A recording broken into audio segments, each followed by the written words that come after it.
Hello dear aspirants, I hope you all are doing good. Welcome to Envision Academy. तो आज फिर current affairs का जो MCQ practice session है, इस प्रैक्टिस सेशन के डे 2 में मैं आप सभी को स्वागत करता हूं। हमने ऑलरेडी हमारे चैनल पे एक करंट अफेयर्स प्रैक्टिस सेशन 2025 और 26 का डे 1 ऑलरेडी कवर कर चुके हैं। अभी तक आपने अगर वो डे 1 को नहीं देखा है तो हमारे चैनल में जाके वो 10 क्वेश्चन हमने वहां पर प्रैक्टिस किया है, सारी क्वेश्चन को आप देख लीजिए। जैसे आप सभी को पता है कि हम हर सेशन में 10 क्वेश्चन लेके आते हैं और हर क्वेश्चन के साथ एक छोटा सा समय देते हैं आपको, ताकि आप हमें सही जवाब कमेंट करके बता पाओ। ठीक है, तो अंतिम तक बने रहिएगा और आप कितना क्वेश्चन को सही कर पा रहे हैं वो हमें जरूर बताइए। 10 में से कितना क्वेश्चन आपका सही हुआ है आप हमें जरूर बताइए। ठीक है, ताकि आपका जो प्रैक्टिस है वो बनता रहे। तो अभी तक ये 25-26 में जो भी करंट अपडेट हुआ है, आप लोग करंट अफेयर्स इधर उधर से न्यूज़पेपर वगैरह पढ़ तो रहे होंगे, तो जो भी आपने अभी तक पढ़ा है वही चीजों को हम यहाँ पर प्रैक्टिस करेंगे। ठीक है, तो चलिए इस वीडियो को शुरू करते हैं। और आज का इस सेशन का पहला क्वेश्चन है कि GSET 7R the CMS 03 was launched in November 2025 in the is primarily meant for, ये जो GSET 7R है ये किसके लिए है? ठीक है, ऑप्शन ए है आपके लिए सिविलियन इंटरनेट सर्विस, या फिर इंडियन आर्मी सर्वेलेंस, या फिर इंडियन नेवी कम्युनिकेशन, या फिर वेदर फोरकास्टिंग। ये जो GSET 7R जो सैटेलाइट लॉन्च किया गया है ये किसके लिए है? ठीक है, सही जवाब आप हमें कमेंट करके बताने की कोशिश कीजिए, क्या होगा इसका जवाब सही, ए, बी, सी और डी। तो इसका सही जवाब होता है कि ये जो GSET 7R है ये रिप्लेस करता है GSET 7 को। ठीक है, इसका सही जवाब होता है ये किसके लिए बना लॉन्च किया गया था, ये this was for the Indian navy communication. So थोड़ा एक्सप्लेनेशन पढ़ते हैं इसके बारे में। GSET 7R CMS 03 is an advanced communication satellite develop for the Indian navy. तो इंडियन नेवी कम्युनिकेशन के लिए इसको डेवलप किया गया था and it replaces the GSET 7 जो कि 2013 में लॉन्च किया गया था and enhance the secure communication between the ships, submarines, aircraft या फिर मेरीटाइम। तो अलग अलग शिप के बीच में जो कम्युनिकेशन होता है या शिप या कम्युनिकेशन के बीच में या फिर जो भी एयरक्राफ्ट होता है उनके बीच में कम्युनिकेशन बने रहे एडवांस लेवल में। ठीक है, तो ये 2013 में लॉन्च किया गया GSET 7 को ये रिप्लेस करता है GSET 7R। तो operation centres across the Indian Ocean region, it strengthen the maritime security and naval operation capability. GSET 7R was launched abroad using the, तो ये आपको दूसरा सवाल भी GSET 7R से रिलेटेड पूछा जा सकता है कि कौन सा लॉन्च व्हीकल यूज करके इसको लॉन्च किया गया है। It was launched by the LVM-3 यानी कि launch vehicle mark 3, इसरोस most powerful rocket. अब यही जो LM3 है या LVM-3 है, इसी से चंद्रयान 3 को भी लॉन्च किया गया था, इसी से चंद्रयान 3 को भी लॉन्च किया गया था। तो इससे रिलेटेड GSET 7R से रिलेटेड और इंफॉर्मेशन, जैसे कि GSET 7R weighs the approximately 4,400 kg, making it the heaviest communication satellite launched by ISRO in Indian soil। तो भारत के मिट्टी से लॉन्च किया गया सबसे हेवीएस्ट कम्युनिकेशन सैटेलाइट कहें तो ये कौन सा है? It is the GSET 7R। तो सवाल को अलग अलग डायमेंशन से घुमा फिरा के पूछा जा सकता है अबाउट दिस GSET 7R। ठीक है, कौन सा लॉन्च व्हीकल यूज करके लॉन्च किया गया है, या फिर आज तक का हेवीएस्ट कम्युनिकेशन सैटेलाइट कौन सा है। ठीक है, किसने लॉन्च किया है ये भी पूछा जा सकता है। इसरो ने इंडिया से लॉन्च किया गया अब तक का हेवीएस्ट है, इंडिया से लॉन्च किया गया अब तक का हेवीएस्ट है। अगर हम दुनिया भर में देखें, although GSET 11 was heavier than this, जो कि 5,800 किलो का पेलोड था इसमें, and it was launched from the French से लॉन्च किया गया था। भारत से लॉन्च किया गया ये जो 4,440 किलो का है ये सबसे हेवीएस्ट माना जाता है। सो ये जो GSET 7R है ये रिसेंटली लॉन्च किया गया था और आने वाले एग्जाम के लिए ये काफी ज्यादा इंपॉर्टेंट हो जाता है। ठीक है, जिन लोगों ने ऑप्शन सी चूज किया है उनका जवाब सही होता है। आगे बढ़ते हैं दूसरा क्वेश्चन की ओर। सिमिलरली इसी से रिलेटेड है, तो ये सभी को पता है, the first successful landing near the lunar south pole was achieved by India through which mission. तो रिसेंटली आप सभी ने देखा होगा, लाइव भी देखे होंगे आप सभी ने इसको, कौन सा मिशन के तहत भारत कहां लैंड करता है? लूनर साउथ पोल में, यानी कि मून का साउथ पोल में लैंड करता है। कौन सा मिशन से? चंद्रयान 3, चंद्रयान 1, चंद्रयान 2 या फिर लूपेक्स? क्या होगा इसका सही जवाब? ये सभी लोग इसको तो लाइव देख रहे थे, सभी को इसका जवाब तो पता है ना? हम बता देते हैं फिर भी। इसका सही जवाब होता है चंद्रयान 3, यानी कि option A, Chandrayaan 3 made the India the first country to successfully land near the lunar south pole. तो मून के साउथ पोल में लॉन्च करने वाला पहला कंट्री बनता है इंडिया, जो कि वही सेम लॉन्च व्हीकल यूज करके लॉन्च किया गया था। कौन सा? LVM लॉन्च व्हीकल मार्क 3, जो मैंने पहले क्वेश्चन में दिया था। तो उसी से रिलेटेड मैंने यहां पर दूसरा क्वेश्चन भी डाला है। अब चंद्रयान 4 और एक इसरो का मिशन है जिसके बारे में आपको थोड़ा बहुत पता होगा। चंद्रयान 4 के बारे में भी एक बार थोड़ा बहुत जान लीजिए। चंद्रयान 4 जो है is a planned as India's most complex lunar mission focusing on sample return capability currently achieved only by USA, Russia and China. तो चंद्रयान 4 किस में फोकस करेगा कि यहां से मून में जाएगा, मून से सैंपल को लेके वापस आएगा, यहां पर फोकस किया जाता है, फोकस करता है। जो कि अभी तक कौन इसको सक्सेसफुली ऑपरेट किया है? किसने अभी तक सक्सेसफुली रिटर्न हुआ है? कौन? तो हमने अगर हम कहें तो यूएसए, रशिया और चाइना, ये जो 3 कंट्री है ये ऐसे मून में जाके वहां से सैंपल लेके वापस आए हैं। भारत का ये मिशन कौन सा लगाया गया है, बताया गया है? चंद्रयान 4 जो है ये क्या करेगा? Most complex lunar mission focusing on the sample return capability. ठीक है, तो पूछा जा सकता है चंद्रयान 4 से रिलेटेड भी। तो मैंने चंद्रयान 3 का सवाल डाला और उसके बाद चंद्रयान 4 का भी एक इंफॉर्मेशन आपको मैंने बताया। चलिए चलते हैं नेक्स्ट क्वेश्चन की ओर।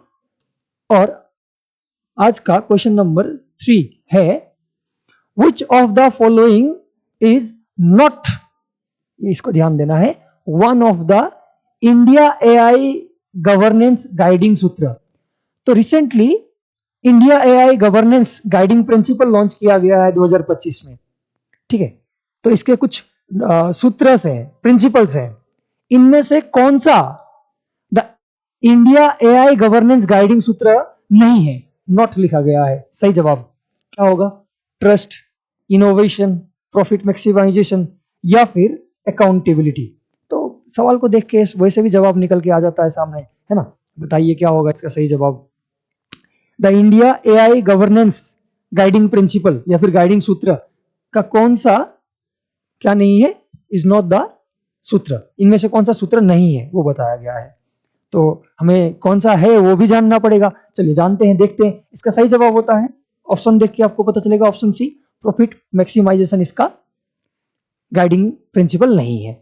Under the India AI mission, under the ministry of information and technology, unveiled the governance guiding guidelines या गवर्नेंस गाइडलाइंस फोकसिंग ऑन, क्या क्या चीज में फोकस करता है? Ethical, accountable and safe AI development deployment. There are 7 sutras.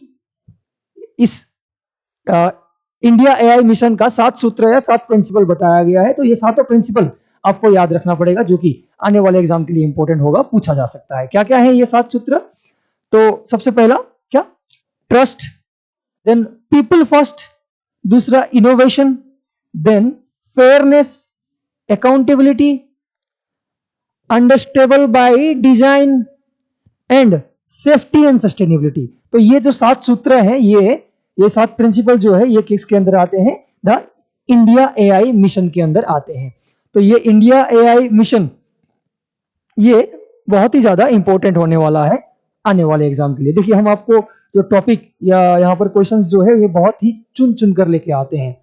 ठीक है, अब ये भी काफी चर्चे में था अभी, वंदे मातरम, वंदे मातरम जी को रिसेंटली अपने करंट अफेयर्स में 2 दिन पहले आपको पता होगा वंदे मातरम को क्या कर दिया गया है कि ये कंपलसरी कर दिया गया है कि हर एक एजुकेशनल इंस्टीट्यूट में बिफोर द नेशनल एंथम जन गण मन, इसको गाने से पहले वंदे मातरम को भी गाना पड़ेगा। ये रिसेंटली आपने न्यूज में भी सुना होगा, करंट अफेयर्स। तो काफी चर्चे में है ये वंदे मातरम, तो इससे रिलेटेड सवाल पूछा जा सकता है। मैंने एक काफी आसान सा क्वेश्चन यहाँ पर डाल दिया गया है कि वंदे मातरम को कब नेशनल सॉन्ग की तरह एडॉप्ट किया गया था? 4 ऑप्शन है आपके पास। 15 अगस्त 1947, 24 जनवरी 1950, 26 जनवरी 1950 या फिर 2 अक्टूबर 1949। क्या होगा इसका सही जवाब? वंदे मातरम। तो इसका भी सही जवाब आप हमें बताने की कोशिश कीजिए वंदे मातरम से रिलेटेड, क्योंकि काफी ज्यादा चर्चे में है। तो ये भी पूछा जा सकता है एग्जाम में, आने वाला कोई भी एग्जाम में, डीआरयू, असम पुलिस को कहीं पर भी फैक्चुअल क्वेश्चन पूछ लेता है, तो ये फैक्चुअल है। इसका सही जवाब होता है option B, that is the 24 January 1950। यानी कि हम जब संविधान को अडॉप्ट करने से 2 दिन पहले 26 जनवरी 1950 को हमारा कॉन्स्टिट्यूशन को एनफोर्स किया गया था, ठीक है, लागू किया गया था। उससे 2 दिन पहले हमने नेशनल एंथम या नेशनल सॉन्ग को, या ये वंदे मातरम को अपना नेशनल सॉन्ग बनाया था। Vande Mataram was composed by Bankim Chandra Chatterjee. किसने कंपोज किया था? Bankim Chandra Chatterjee. And first publish in the Banga Darshan in 1875। सबसे पहले कहां पब्लिश किया गया था इसको? बंगा दर्शन में पब्लिश किया गया था। And it was later included in Anand Math in 1882। तो सबसे पहले तो ये जो बंगा दर्शन है यहाँ पर 1875 में इसको पब्लिश किया गया था, बाद में इसको आनंद मठ में भी इंक्लूड किया गया है 1882 में। Rabindranath Tagore set it to the music. तो इसको म्यूजिकल फॉर्म में किसने बनाया, वो भी पूछा जा सकता है, रविंद्रनाथ टैगोर जी ने। And on 24 January 1950 the constituent assembly adopted Vande Mataram as the national song and Jana Gana Mana as the national anthem. तो फैक्चुअल क्वेश्चन है, किसने बनाया था, कब पब्लिश किया गया है, सबसे पहले कहां पब्लिश किया गया था, आनंद मठ में कब पब्लिश किया गया, इसको म्यूजिकल नोटेशन किसने दिया, या फिर इसको हमने नेशनल सॉन्ग या नेशनल एंथम, नेशनल सॉन्ग कब बनाया था, कुछ भी सवाल पूछा जा सकता है।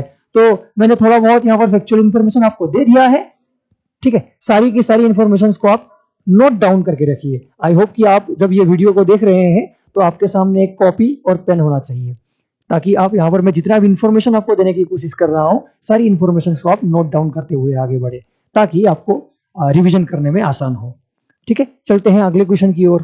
नेक्स्ट क्वेश्चन है, अब ये भी चर्चे में था, कौन सा? आईएनएस माहे। तो आईएनएस माहे को कौन सा लोकेशन से कमीशन किया गया था? It was commissioned eight which location? INS माहे। 4 ऑप्शन है, कोची, विशाखापट्टनम, गोवा या फिर मुंबई नेवल डॉकयार्ड। कहां से इसको कमीशन किया गया था? सही जवाब आप हमें बताइए। इसका सही जवाब होता है option D, that is the Mumbai naval dockyard. This INS माहे इज इंडिया's फर्स्ट माहे class anti submarine warfare swallow watercraft.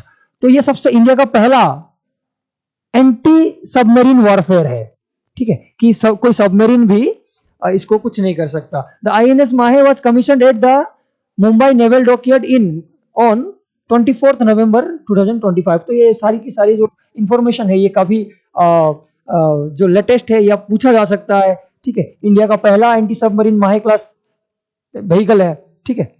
तो ये जो इंफॉर्मेशन है इसको भी आप नोट करके रखिए, या इससे रिलेटेड और भी इंफॉर्मेशन मिले तो आप हमें बताइए, ठीक है। कहीं पर अगर आपको डाउट भी होता है तो आप हमें कमेंट करके बता सकते हैं कि सर इससे रिलेटेड आप और वीडियोस बनाइए, हम बना के लेके आएंगे आपको। नेक्स्ट क्वेश्चन है, name the sports person to win India's first world games medal in wushu. तो वुशु में वुशु वर्ल्ड गेम में पहला मेडल लाने वाला भारत का पहला व्यक्ति कौन है, ठीक है, या किसने भारत के लिए पहली बार मेडल लाया था, किसने? वुशु में, world games medal in the wushu. तो 4 ऑप्शन है, ऋषभ यादव, नम्रता बात्रा, पंकज अडवाणी या फिर मीराबाई चानू। मीराबाई चानू कौन होगा, क्या होगा इसका सही जवाब? India's first world games medal in wushu. तो भारत में पहली बार मेडल लाने वाला कौन था, ठीक है, क्या होगा इसका सही जवाब? इसका भी सही जवाब होता है ऑप्शन बी, यानी कि नम्रता बात्रा। तो on August 2025, 12 August 2025, Namrata Batra created history by winning a silver medal in the women's 52 kg final at the 2025 world games in, कहां पर हुआ था ये? चाइना में हुआ था, तो Chengdu China. It was the India's first ever medal in wushu at the world games. तो ये इंडिया का पहला मेडल था, भारत के लिए पहला मेडल था, नम्रता बात्रा ने लाया हुआ।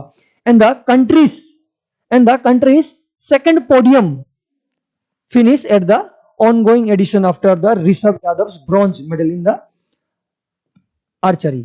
तो आर्चरी में पहली बार ये जो ऋषभ यादव है इन्होंने लाया था पहला मेडल, ठीक है। और वुशु में पहली बार इन्होंने लाया नम्रता बात्रा जी ने 19 जो 52 केजी फाइनल का जो गेम हुआ था 2025 में चाइना में, उसमें नम्रता बात्रा ने कौन सा मेडल लाया? सिल्वर मेडल लाया इन्होंने, ठीक है।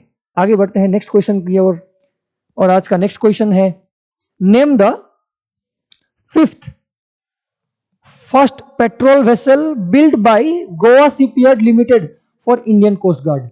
तो फर्स्ट पेट्रोल वेसल यानी कि जो पेट्रोल से चलने वाला वेसल नाउ जो जिसको किसने बनाया? गोवा शिपयार्ड लिमिटेड ने बनाया। किसके लिए? इंडियन कोस्ट गार्ड के लिए।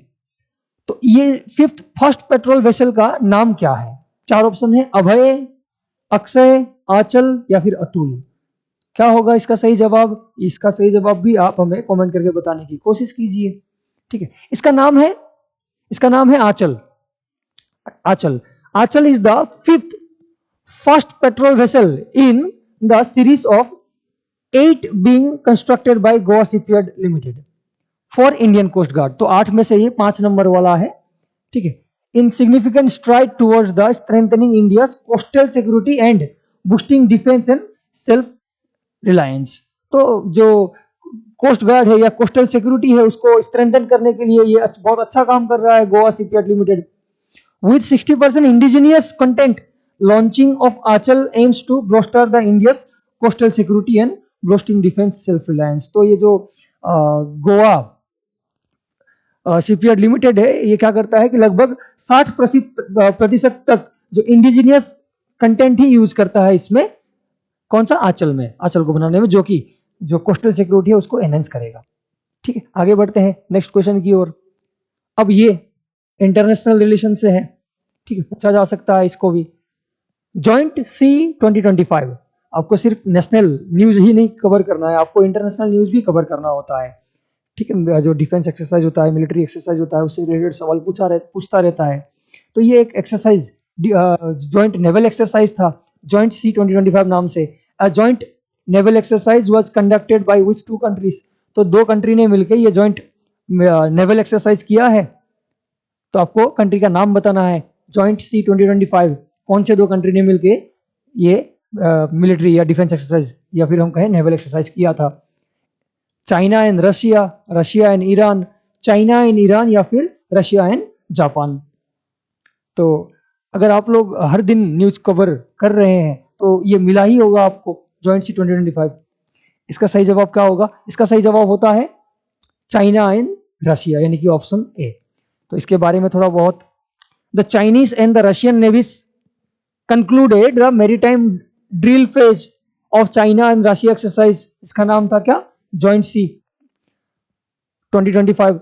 So on August 2025, which had and commenced on the August 3, the drill included a joint maneuver, joint submarine rescue, joint air defense, joint anti-ship operations, and the anchorage defense and replenishment at the sea and other subjects। जैसे ये अलग अलग subject को cover किया जाता है। Practical weapon operations were also organized. The exercise kicked off the waters near the Russian port of this Vladivostok. तो ये इंटरनेशनल रिलेशन से रिलेटेड सवाल काफी चर्चा में रहता है, पूछा जाता है, कई बार पूछा गया है अलग अलग एग्जाम में। तो मुझे लगा कि ऐसे जो एक्सरसाइज है, डिफेंस एक्सरसाइज है, उसको भी मैं कवर कर लूँ यहाँ पर।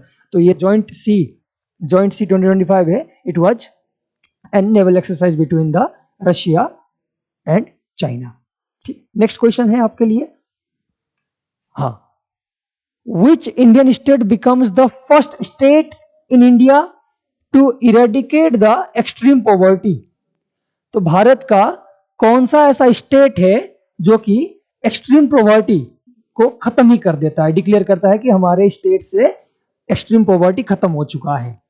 ठीक है, गेस कीजिए, गेस करने से इसका जवाब भी सही निकल के आएगा। 4 ऑप्शन है, गुजरात, महाराष्ट्र, तेलंगाना या फिर केरला। इसका भी आप सही जवाब हमें बताइए क्या होगा। गेस करने से इसका सही जवाब निकल के आ जाएगा। ठीक है। इंडिया का पहला स्टेट कौन सा ऐसा स्टेट है जहां पर एक्सट्रीम पॉवर्टी खत्म हो गया बोल के डिक्लेयर किया गया है? तो ये रिसेंटली आया था चर्चा में। ये कौन सा है? It is the Kerala. So Kerala became the first state in India to eradicate the extreme poverty as announced by the chief minister Pinarayi Vijayan on the first November 2025 during the state's formation day. तो ये जो Kerala state formation day कब है? 1 नवंबर को। उसी दिन उन्होंने declare किया है कि हमारे स्टेट से ये एक्सट्रीम पॉवर्टी खत्म हो गया है। The initiative began in 2025 as a key cabinet decision and election promises. तो उन लोगों ने इलेक्शन में प्रॉमिस किया था कि हम एक्सट्रीम पॉवर्टी को खत्म करेंगे, और उन लोगों ने खत्म भी किया है ना। जैसे हमारे यहाँ भी इलेक्शन में तो कई सारे प्रोमिसेस करते रहते हैं, हम ये करेंगे वो करेंगे, लेकिन कोई प्रॉमिस पूरा होता नहीं है, ठीक है। लेकिन यहाँ पर इन लोगों ने जो प्रॉमिस किया था, प्रॉमिस को पूरा भी किया कि एक्सट्रीम पॉवर्टी को खत्म किया। कैसे? The initiative began in 2025 as an key cabinet decision and election promises. So over 85,000 individuals received medical support. 21,263 people received the essential documentation for the first time. The government identified 64,006 vulnerable families and implemented customized microplanners instead of the uniform approach, ensuring target poverty eradication. तो इन लोगों ने हर सबके लिए एक ही तरीके का scheme नहीं लाया। इन लोगों ने अलग अलग चीजों को, अलग अलग प्रॉब्लम को आइडेंटिफाई किया और उस प्रॉब्लम को, टारगेटेड प्रॉब्लम को सॉल्व करने की कोशिश की, ठीक है। कि किसी को हेल्थ का प्रॉब्लम है, तो किसी को एजुकेशन का प्रॉब्लम है, किसी को डॉक्यूमेंटेशन का प्रॉब्लम है, किसी को फाइनेंस का कम प्रॉब्लम है।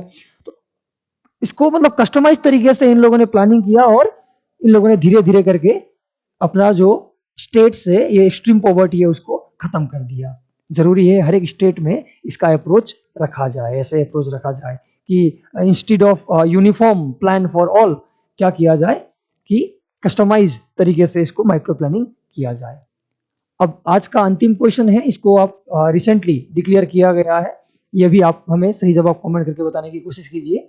Kaziranga national park and the tiger reserve ranks this globally in the highest tiger density. तो दुनिया भर में अगर देखें तो काजीरंगा नेशनल पार्क या फिर काजीरंगा टाइगर रिजर्व कहूं तो दुनिया में टाइगर डेंसिटी कि पर स्क्वायर किलोमीटर में कितने टाइगर रहते हैं, इसको हम क्या कहते हैं? डेंसिटी कहते हैं। तो हाईएस्ट टाइगर डेंसिटी में आता है, कितने नंबर में आता है? ठीक है, फर्स्ट, सेकंड, थर्ड या फोर्थ। टाइगर डेंसिटी का मतलब पता है? हाँ, आपको ये पता है कि काजीरंगा नेशनल पार्क में वन हॉर्न राइनोसेरस का नंबर बहुत ज्यादा है। इसके साथ साथ असम में या फिर काजीरंगा नेशनल पार्क में टाइगर का डेंसिटी भी काफी ज्यादा है। पर स्क्वायर किलोमीटर में बहुत ह्यूज नंबर ऑफ टाइगर पाया जाता है काजीरंगा नेशनल पार्क में।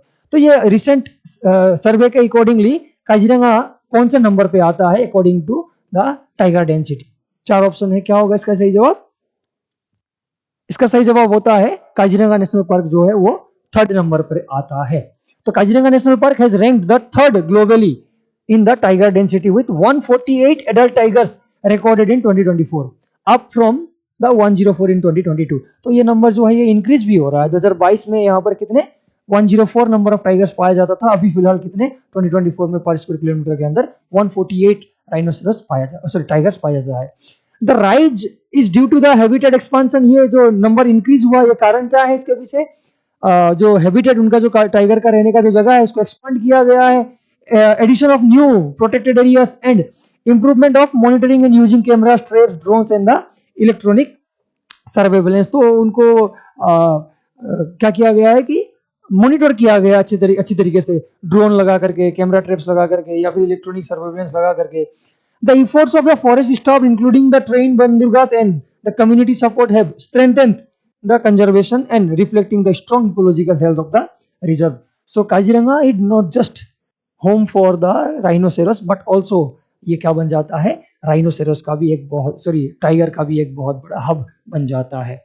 ठीक है, तो ये थे आज के 10 प्रैक्टिस क्वेश्चन। आपने अभी तक कितना क्वेश्चन सही कर पाया है? आप हमें सही जवाब बताइए कमेंट करके, सर मेरा इतना क्वेश्चन सही हुआ है। ठीक है, और ठीक उसी तरीके से मैंने आपके लिए एक होमवर्क क्वेश्चन भी लाया हूँ यहाँ पर, प्रीलिम्स के लिए प्रैक्टिस क्वेश्चन लाया हूँ। ठीक, वो जो काजीरंगा नेशनल पार्क से ही रिलेटेड है। तो the trained female frontline forest staff in Kaziranga are known as. तो काजीरंगा में जो फीमेल फ्रंटलाइन फॉरेस्ट स्टाफ को ट्रेन किया गया है, इनको क्या बोल के जाना जाता है?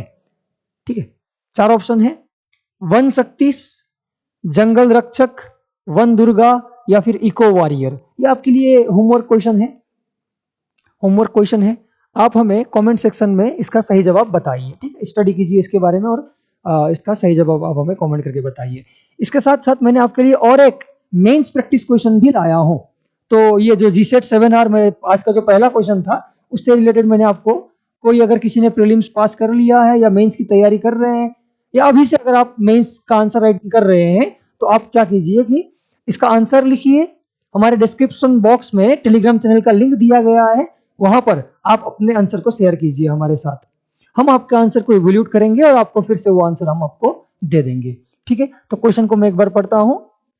India's growing reliance on the space-based communication system has significant implication for the national security. So discuss the strategic importance for military communication satellite like GSAT-7R in strengthening the India's maritime and the defense capability. तो ये जो recently GSAT-7R launch किया गया है, ठीक है, इसका strategic importance क्या हो सकता है, या फिर बताया गया है India's growing reliance on the space-based communication system has significant implications for the national security. तो ये पहले स्टेटमेंट दिया गया है और यहाँ पर डिस्कस करने के लिए बताया गया है। 15 मार्कर क्वेश्चन है, GS paper 3 security and space technology से ये इंपॉर्टेंट हो जाता है। तो for civil servant, civil service examination में तैयारी कर रहे हैं, जो एपीएससी यूपीएससी के लिए तैयार कर रहे हैं, वो अभी से प्रैक्टिस करना शुरू कर दीजिए, आंसर्स को फ्रेम करना शुरू कर दीजिए और आप हमें आंसर शेयर कीजिए, हम आपके आंसर्स को इवैल्यूएट करेंगे। ठीक है, डरने की कोई चिंता नहीं है आपको। तो हमने अभी तक 10 क्वेश्चन प्रैक्टिस कर लिया है और आज था डे 2 सीरीज। इसी तरह हम ये सीरीज को आगे कंटिन्यू रहेंगे और मोस्ट इंपॉर्टेंट क्वेश्चन जो है हम आपके लिए लेके आएंगे आपके सामने। ठीक है, तो वीडियो के अंत तक बने रहने के लिए आप सभी को ढेर सारा धन्यवाद। फिर मिलते हैं हम अगली वीडियो में। जय हिंद।